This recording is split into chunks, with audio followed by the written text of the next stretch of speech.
کا ادب، شاعری، ہر قسم کے فنون کو جمع کر کے کوئی محبت کا عنوان لکھنے بیٹھے گی تو اپنے قلم یہ لکھ کے توڑ دیں گے کہ بس اس سے آگے محبت کی تعریف نہیں ہے. محبت وہی ہے جو سیدنا ابو بکر صدیق نے نبی پاک سے کر کے دیکھا. اس پر ختم ہو جائیں گے لوگ. کوئی اس کا کوئی جواب ہی نہیں، کوئی لینا دینا ہی نہیں. کبھی ایسا بھی ہوا ہے کہ کسی نے جوان بیٹیاں اپنی لگا دی ہوں محبوب کی نوکری کے لیے؟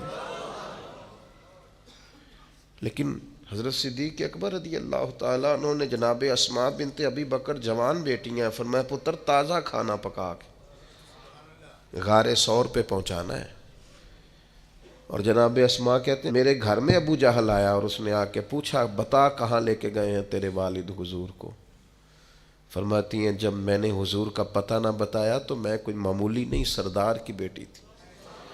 ہمارے گھر کی طرف کبھی کسی نے جھانکا نہیں تھا، جرت ہی نہیں تھی کسی کی، مالدار باپ کی بیٹی. لیکن فرماتی ہیں جب اس نے زور سے تماچا میرے منہ پہ مارا اور جب میں لڑکھڑا کے گری، دوستو یہ کچھ نہیں تھا، یہ بھی اسی محبت اور عشق کا ایک نمونہ تھا جو جناب صدیق اکبر نے اپنے نبی سے کیا ہے.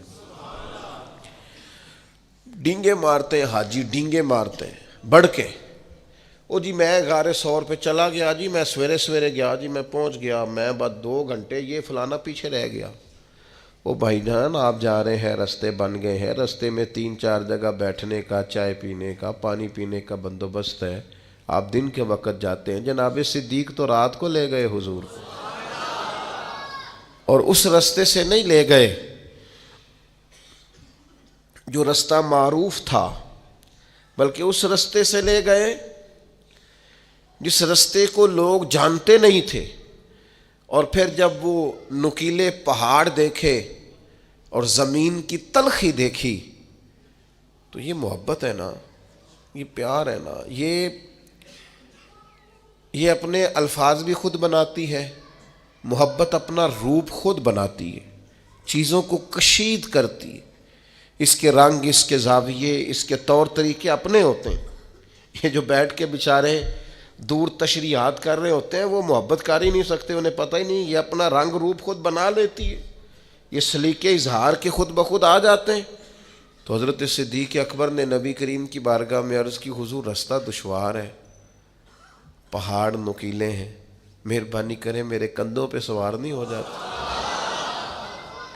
پباں پار قدم نہیں جے لاؤندا، پباں پار قدم نہیں جے لاؤندا تے 100 پہاڑ تے چڑھیا جاندا تے او پیا جاندا دے یار نبی دا تے اے اصلی دلدار نبی دا. تو یاد رکھیں کہ حضرت ابو بکر صدیق رضی اللہ تعالیٰ عنہ کا جو عنوان محبت ہے. اور پھر علامہ ابو نصر رحمۃ اللہ علیہ نے لکھا ہے کہ غار ثور پہ نا حضرت ابو بکر صدیق رضی اللہ تعالیٰ عنہ نے نبی کریم علیہ السلام کی خدمت میں عرض کیا تھا کہ یا رسول اللہ صلی اللہ تعالیٰ علیہ وسلم آپ رکیں، پہلے میں جاتا ہوں. آپ رکیں، پہلے میں جاتا ہوں، پھر آپ تشریف لائیے گا. تو وہ فرماتے ہیں کہ یہ بات اس بات کی طرف اشارہ ہے کہ جس دل میں ابو بکر صدیق پہلے آئے وہیں حضور تشریف لایا کرتے، اور اگر جناب صدیق نہ آئے تو پھر حضور بھی. اور فرماتے ہیں نبی پاک علیہ السلام نے چونکہ کبھی کسی کا احسان رکھا نہیں، حضور نے فرمایا چل ٹھیک ہو گیا ابو بکر سودا کر لیتے ہیں. گویا زبان حال سے سودا ہو گیا. غار میں پہلے صدیق گئے اور پھر حضور آئے، اور مزار میں پہلے حضور گئے پھر صدیق آئے. فرمایا جا تجھے بدلہ دیا. حضرت سیدنا ابو بکر صدیق رضی اللہ تعالیٰ عنہ نے نا 3 دن تک مسلسل 3 دن تک جناب صدیق نے نبی پاک کو غار ثور میں اپنے ساتھ رکھا. اور یہ ادا اللہ کو بڑی پسند ہے. اس نے بھی کہا اذہما فی الغار، جب وہ غار میں دونوں تھے نا اکیلے، اذ یقول لصاحبہ، جب انہوں نے اپنے صحابی سے کہا، کیا کہا؟ لا تحزن ان اللہ معنا، ابو بکر غم نہ کر، اللہ بھی ہمارے ساتھ. اچھا چلیں آپ کی مرضی ہے، آپ جس طرح کی مرضی بات کو سوچ لیں، ایک تو یہ ہے کہ لا تحزن، غم نہ کر اللہ ہمارے، یعنی کافروں کا غم نہ کر، وہ ہمیں پکڑ نہیں سکتے، اللہ ہمارے ساتھ ہے۔ اور ایک ہوتا ہے تصور شیخ، وہ ہوتا ہے تصوف میں، طریقت میں، معرفت میں اپنے شیخ کا تصور کرنا، یعنی اس کو سامنے بٹھا کے نا چہرے کی تلاوت کرنا۔ النظر الی وجہ رسول اللہ، میرا دل کرتا ہے حضور آپ بیٹھے اور میں زیارت کروں حضور کے چہرے کی۔ ایک ہوتا ہے تصور شیخ، قرآن کی تلاوت کرنے والا، قرآن پڑھنے والا قاری بنتا ہے، اور حضور کے چہرے کی تلاوت ایمان سے کرنے والا صحابی بنتا ہے۔ آپ بات کو سمجھیں۔ حضرت ابوبکر صدیق کا وہ تصور شیخ، 3 دن تک غار میں لوگ تصور شیخ کر کے تصور رسول تک پہنچتے ہیں، فنا فی شیخ ہو کر فنا فی رسول تک، پھر فنا فی اللہ ہوتے ہیں۔ تو صوفیاء کہتے ہیں کہ نبی پاک علیہ السلام نے حضرت صدیق اکبر سے کہا کہ ابو بکر بس تیرا تصور ہو گیا پکا، کیونکہ تو میرے ساتھ ہے، اب لا تحزن، غم نہ کر، ان اللہ معنا، اللہ بھی ساتھ ہی ہے۔ وَإِذَا سَأَلَكَ عِبَادِي أَنِّي فَإِنِّي قریب، اب اللہ بھی بخدا، خدا کا یہی ہے در، نہیں اور کوئی مفر مکر، جو وہاں سے ہو یہیں آ کے ہو، جو یہاں نہیں تو وہاں، اللہ بھی ساتھ ہے۔ حضرت ابوبکر صدیق رضی اللہ تعالیٰ عنہ کی نبی پاک سے جو محبت ہے وہ وارفتگی والی ہے، شوق والی محبت۔ جب پورے طور پر بندے کی آنکھوں پہ غالب نہ ہو تو وہ بہت ساری جگہوں پہ اداکاری بھی کرتی ہے، مجھے جی آپ سے بڑی محبت ہے، اور نہیں یار اجے نہیں، ابھی نہیں، ابھی تھوڑا کچا ہے کام، ابھی تھوڑا ٹائم لگے گا۔ میں کہہ چکا ہوں کہ محبت، محب اور محبوب اس میں ذاتیں اور عشق میں ذات ایک ہی ہوتی ہے، عاشق کی کوئی ذات نہیں ہوتی، ذات تو ساری اس کی ہے جو سامنے۔ اگر اس کی ذات ہے، اس کا پروٹوکول ہے، یہ بھی ہے، اس کا بھی کوئی نام ہے، اس کا بھی کوئی تعارف ہے، اس کا بھی کوئی سٹیٹس ہے، تو پھر یہ عاشق پھر اور کوئی نام رکھ لے اپنا، رکھے، اچھا آدمی، نیک آدمی، صالح آدمی، پرہیزگار آدمی، چلے کون صاحب نے ناراض ہونا ہے، علامہ صاحب رکھ لے بے شک نام، مفتی صاحب رکھ لے، شیخ صاحب رکھ لے، حاجی صاحب رکھ لے، صوفی صاحب رکھ لے، درویش کوئی رکھ لے نام، پھر بڑے نام ہیں۔ میرے عزیز، محبت کو عروج جناب صدیق اکبر نے دیا۔ اب دیکھیں نا، میں نے کہا کہ وہ محبت عنوان بھی قائم کر لیتی ہے، محبت کا رنگ بھی ہو جاتا ہے، محبت صورتیں بھی بنا لیتی ہے، محبت کا اپنا ایک، میں نے نا ایک دفعہ ضمناً تقریر میں ضمناً کہہ دیا برسبیل تذکرہ کہ میری والدہ کروشیے کا سویٹر میرے لیے بناتی، آپ یقین کریں 3 دوست بنا کے لے آئے، کہنے لگے اماں جی نے بنا کے دیتا ہے۔ محبت نا تھوڑا سا رنگ بناتی ہے، محبت کے انداز ہوتے ہیں، محبت کے روپ ہوتے ہیں، محبت اپنا رنگ بناتی، دیوانگی سکھا دیتی ہے۔ یہ جو لوگ بڑے سیانے ہوتے ہیں محبت نہیں کرنا جانتے، عقل مند زیادہ ہوتے ہیں، یہ بیچارے الجھے رہتے ہیں، ساری زندگی وسوسوں کا شکار رہتے ہیں، ساری زندگی غلبہ رہتا ہے ان پر، ساری زندگی یہ بیچارے۔ مجھ سے ایک دفعہ ایک دوست نے پوچھا کہ قبلہ حضور تاج الشریعہ رحمۃ اللہ علیہ جس جگہ بیٹھتے تھے وہاں پیچھے ایک شعر لکھا ہوتا تھا، آپ کو یاد نہیں؟ میں نے کہا نہیں۔ کہنے لگا انج تو بڑے شعر ہوندے نے۔ میں کیا میں کدی انہاں تو نظر ہٹائی ہوئے تے شعر ہل گئی ہوئے، ویسے بڑے آتے ہیں اللہ کے فضل سے، پر ادھر توجہ ہی نہیں کی، لگتا تھا نظر کی بے ادبی ہے۔ کیسے مطلب محبوب سامنے بیٹھا ہو اور آپ بڑے پریشان ہو تو یہ ویسے ہی تھوڑا عجیب لگتا ہے۔ اپنے اندر یہ جو فتنوں کا دور ہے، آزمائش کا دور ہے، بحث ہی بحث، الجھاؤ ہی الجھاؤ، اس میں نا وہ ہمیں تانا دیتے ہیں، بعض لوگ کہتے ہیں صوفیاء محبت کے ٹیکے لگاتے ہیں۔ میں کیا انتے سی بوتلاں شروع کر لیں نے، اب تو بات آگے نکل گئی ہے، اب تو معاملہ کہتے ہیں ٹیکے لگاتے ہیں، بندے مست ہو جاتے ہیں۔ تو میں نے کہا یہ بالکل ایسے ہی ہے، جڑے عشق تیرے نے چور کیتے، تیرے نینا مست مخمور کیتے، اونا ہی تے دل دنیا تو دور کیتے، اونا نو بھول گیا تیرا میرا ہے۔ تو میرے عزیز آپ یہ انداز دیکھیے ذرا، نبی پاک علیہ السلام کو جناب صدیق اکبر لے کے جا رہے ہیں مکہ شریف سے مدینہ طیبہ، اب حضور کے ساتھ سفر ہو رہا ہے اور سارے انتظامات کیے ہیں، رستہ بھی وہ نہیں اختیار کیا جو روٹین میں جاتا تھا مدینہ، ایک بندہ بھی ساتھ لیا جو نئے رستے کا شناسا تھا، سارے بندوبست کیے، لیکن پھر بھی حال یہ ہے کبھی حضور کے آگے ہو جاتے، کبھی سرکار کے پیچھے ہو جاتے، کبھی دائیں ہو جاتے، کبھی بائیں ہو جاتے، چاروں جانب شمع کے پروانے کی طرح جناب صدیق گھومتے۔ تو نبی پاک علیہ السلام نے فرمایا کہ ابو بکر یہ کیا ہے؟ تو عرض کی حضور چونکہ سارے لوگ دشمن ہیں اور پیچھا کر رہے ہیں اور طاق میں لگے ہوئے ہیں، تو حضور مجھے نہ کسی وقت خیال آتا ہے کہ وہ اس طرف سے آگے سے جو پہاڑ ہے وہاں سے کوئی تیر، کوئی تلوار، کوئی نیزہ نہ آ جائے، دوڑ کے آگے ہو جاتا ہوں۔ پھر خیال آتا ہے کہ نہیں پیچھے سے بھی تو جگہ بنی ہوئی ہے، دوڑ کے پیچھے ہو جاتا ہوں۔ پھر خیال آتا ہے ادھر سے نہ کوئی آ جائے تو میں ادھر ہو جاتا ہوں۔ پھر خیال آتا ہے ادھر سے نہ کوئی آ جائے ادھر۔ حضور وہ جیسے جدھر جدھر گمان جاتا ہے میں دوڑ کے، محبت کے روپ ہے نا سارے، انداز ہے نا سارے۔ اور پھر چونکہ 3 دن مسلسل سرکار کو اپنے پاس رکھا، پھر جب مدینہ منورہ پہنچے تو حضرت صدیق اکبر وہ مشکات نبوت کا عکس ایسا پڑا، کیفیات کچھ اس طرح کی بنی کہ جب حضور کو لے کے مدینہ شریف پہنچے تو بہت سارے لوگوں نے سرکار کو چونکہ پہلے دیکھا نہیں تھا، کچھ حضور کے ہاتھ چوم کے بیٹھ جاتے، کچھ خالی جناب صدیق کے ہاتھ چوم کے بیٹھ جاتے۔ یہ تو خیر بخاری میں موجود ہے۔ کچھ حضرت صدیق کی دستبوسی، دیکھا نہیں تھا نا حضور کو، دیکھا نہیں تھا۔ یہ زبان ہے علماء کی، اور صوفیاء کہتے ہیں کہ وہ مشکات نبوت کا عکس ایسا پڑا تھا کہ تو من شدی من تو شدم، وہ کیفیت ہی اپنا رہا ہی کچھ نہیں، جلوے ہی سارے محبوب کے تھے، کیفیت بدل گئی۔ حضرت صدیق اکبر فوراً سمجھ گئے کہ یہ تو ان کو تو بیچاروں کو غلطی لگ رہی ہے، یہ غلام کے ہی ہاتھ چوم کے بیٹھ گئے۔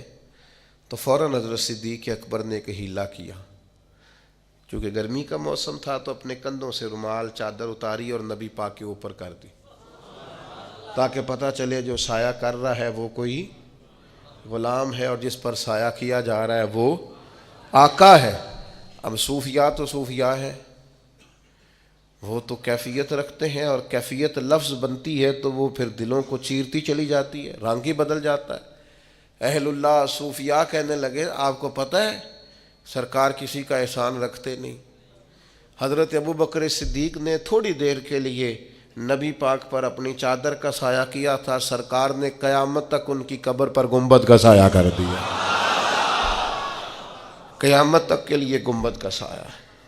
اور کیا مقدر ہیں صدیق و فاروق کے، جن کے گھر رحمتوں کے خزینے۔ صدیقی سوچ سمجھے کیا ہے؟ حضرت ابو بکر صدیق رضی اللہ تعالیٰ عنہ نے وہ جو سوچ ہے نا، 1 دو گے 10 ملیں گے، 1 دو گے 70 ملیں گے، 700 ملے گا۔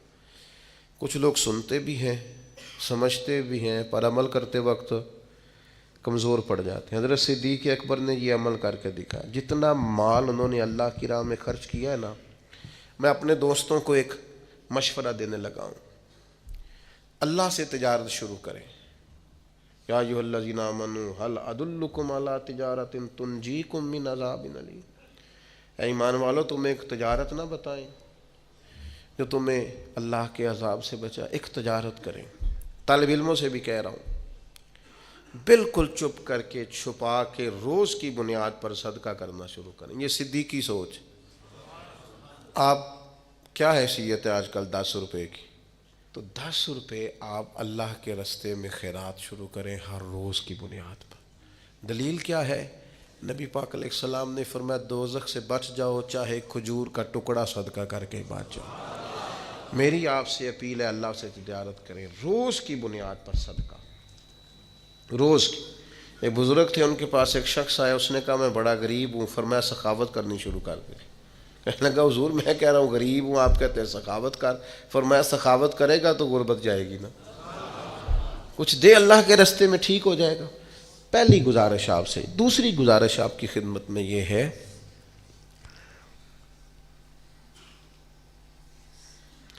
یہ فلاں نے فلاں کے بارے میں یہ کہہ دیا ہے، وہ فلاں نے دیکھا ہے فلاں کے بارے میں آج کیا لکھا ہے، یہ میری طرف سے پابندی ہے آپ پر، یہ کام چھوڑ دیں آپ۔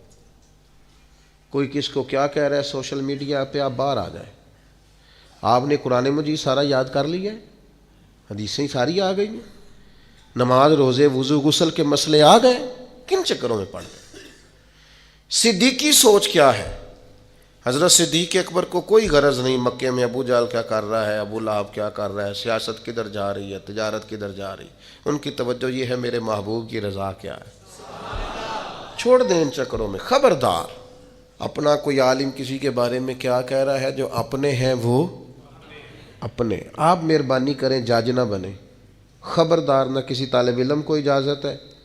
اچھا میں بھی رہتا ہوں ماحول میں، میرے پاس بھی موبائل ہے، مینوں تسی کل کے دس دیو فلانے نے آکھیا، مجھے کیوں نہیں شوق؟ آپ اصل کتابیں پڑھیں، کن بےہودہ کاموں میں لگے ہوئے، اپنوں کو توڑ رہے ہیں، اپنوں کو کاٹ رہے ہیں۔ چھوڑ دیں یہ کام، یہ زیب نہیں دیتا۔ ہم خیر والے لوگ ہیں۔ دو قسم کی مکھی ہوتی ہے، ایک شہد کی، دوسری شہد والی کہاں بیٹھتی ہے؟ بناتی کیا ہے؟ دوسری کہاں بیٹھتی ہے؟ چھوڑتی کیا ہے؟ شہد والی مکھی بننا ہے۔ نبی پاک علیہ السلام نے فرمایا مجھے کسی صحابی کے بارے میں کوئی بات نہ بتانا، میں اپنا سینہ تم سب کے لیے صاف رکھنا چاہتا ہوں۔ یہ ترمذی میں موجود ہے۔ خبردار، ایسی ہر حرکت سے آپ باہر آ جائیں۔ سمجھ آ رہی ہے بات کی؟ تیسری آپ کی خدمت میں آج میں نے ایک اپیل کرنی ہے، بڑا میرا شوق ہے، میرا بڑا ہی دل کرتا ہے، میرا دل کرتا ہے میرے سارے بھائی تہجد کی نماز پڑھا کریں، میرا دل کرتا ہے سویرے سویرے آپ لوگوں کے مصلے بچھ جائیں، اللہ کے حضور حاضری ہماری لگ جائے۔ بڑی لمبی رات ہے یار، کہاں صبح 6 بجے فجر ہوتی ہے، 6 بجے کے بھی بعد۔ مہربانی کرو نا، جلدی سو جاؤ، رات کو سویرے جلدی اٹھو، عادت بناؤ آپ۔ اور میری آپ سے گزارش ہے کہ آپ نے تہجد کی تبلیغ نہیں کرنی، تبلیغ تو فرضوں کی ہوتی ہے، واجبات کی، نفلوں کی تبلیغ تو نہیں نہ ہوتی۔ آپ نے تہجد پڑھنی ہے، پڑھانی نہیں۔ ہاں 2 نفل پڑھ کے سارے نو گناہ گار سمجھن حالے دی تہجد دا کوئی فائدہ نہیں۔ ہاں مہربانی کریں، پڑھنی ہے پڑھانی، ہاں مہربانی کریں۔ یہ سارے پنڈ نو دسن والی نماز نہیں۔ ہاں میں جدو وڈی سرگی اٹھیا نا تے بھائی چنگا سی تو نہ ہی اٹھدا، سارے پنڈ نو تے تو دس لیا۔ حضرت سیری سکتی رحمت اللہ علیہ، حضرت جنید بغدادی دونوں پیر مرید مسجد میں داخل ہوئے تو کچھ بندے سحری کے وقت مسجد میں سو رہے تھے۔ حضرت جنید بغدادی کہنے لگے کیا فائدہ مسجد میں آنے کا، تہجد کے وقت سو رہے۔ تو حضرت سیری سکتی فرمانے لگے اچھا تھا تو بھی سویا ہی رہتا، تجھے رب کے بندے گناہ گار اور مجرم تو نہ نظر آتے، بہتر تھا تو بھی سویا ہی رہتا۔ تو مہربانی کریں۔ اور آخری بات آپ سب حضرات سے، میرے بھائیوں، محبت کو ہمیشہ سلامت رکھنا ہے۔ آپ سے جو آخری بات کرنے لگا تھا وہ یہ ہے کہ یہ محبت بڑا سونا جذبہ ہے، یہ دنیا کی سب سے بڑی نورانیت ہے، سب سے بڑی حقیقت ہے، سب سے بڑا حسن ہے، اسے ختم نہیں کرنا کبھی۔ نبی پاک کے ہر صحابی سے پیار کریں، حضور کی اولاد کے ایک ایک بچے سے پیار کریں، علماء سے پیار کریں، اولیاء سے پیار کریں، تو اپنی محبت اللہ والوں سے ہمیشہ قائم رکھیں، پکی رکھیں۔ حضرت صدیق اکبر کا انشاءاللہ بڑا فیضان ملے گا۔